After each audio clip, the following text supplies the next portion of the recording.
Josh, this team's been rolling here, a six-game unbeaten streak, and now you're going to take on the conference-leading Quinnipiac Bobcats, a team this program has been winless in the last 10, including 9 straight losses.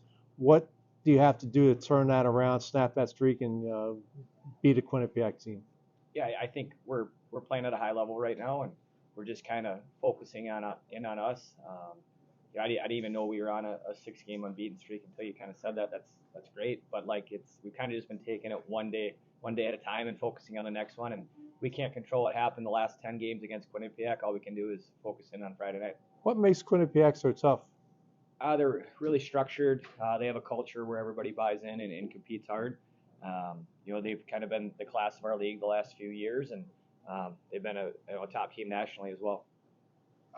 Cullen mentioned that, if you told him that he'd be, potentially playing for a top spot in the conference because you're a freshman, he wouldn't have believed that. Just what does it mean? Obviously, you guys have a lot to play a lot of games left. But just what does it mean to have the opportunity to play a team like Quinnipiac with a chance this weekend to move to the top of the standings? Well, I think, for us, it's just really been focusing in on the next game and trying to, take that next step and push ourselves into a spot to be, competing to, be playing for a championship at the end of the season. So, I think it's kind of nice for the guys to be rewarded for their effort and that they're playing these big games. But we got a lot of big ones down the stretch here, and I do think it's kudos to those guys. Like, they've done an amazing job taking it from where they were as first years to where they're at now as seniors. Do you see this team's confidence growing during this unbeaten streak? I think we're playing at a high level right now, and they're competing extremely hard. And guys want to have the puck on their stick and they want to make plays. So I think anytime you're playing and you feel like you can make plays, you're going to have success.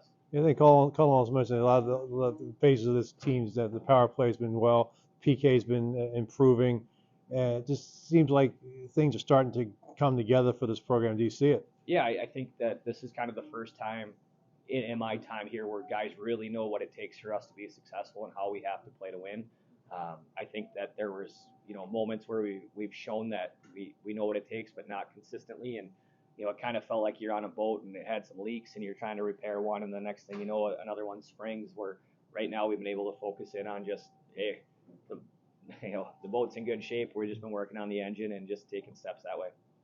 For you, do you kind of feel like this is, obviously, it takes time to build something. Is it kind of, obviously, again, still a lot of work to do, but is this kind of what you would envision of like your ideal kind of style of hockey would be as far as how you guys are playing right now? I think, I was telling the guys, we were talking about a little story about like, it's a children's book, but like walking through the woods and not knowing where you're going.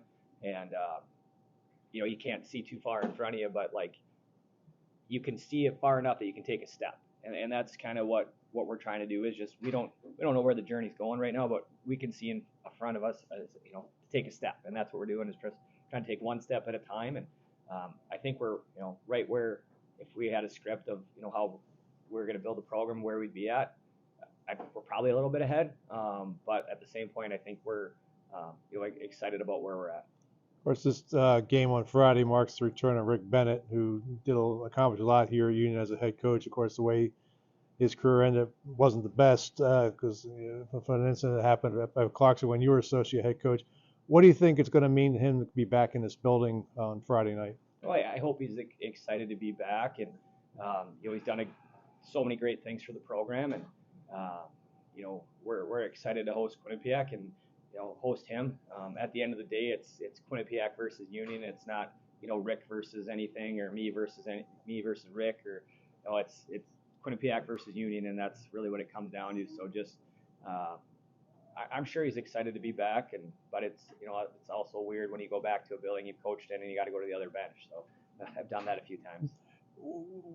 Do you remember what happened? I mean, obviously you got that when you were at Clarkson, you got that big first period and everything blew up in the Union locker room after. Did you hear anything about that at all? No, the only thing. So we were up 6-0 after the first period there, and we came out for the face-off, and they had forwards playing D and D playing forward. We thought they were running a face-off play or something. Like we were freaking out on the bench as coaches, and I think they just kind of shuffled everything, and then we heard that Like 3 or 4 days later, we heard that something happened in our building, but yeah, we had no idea.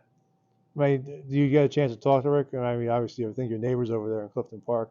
You know what? I'm super grateful for him. I mean, when I got the job, he took me out for coffee and shared his thoughts on the program and things that he would do if he got another chance to be in charge, and just kind of who you can lean on here and there, and just kind of how to do things. So yeah, for me, he's been nothing but super courteous and generous with his time. If I need anything, he's been there, and I'm super appreciative of him. Got a Carter Corpy update? He's off of crutches and walking, but not on the ice yet.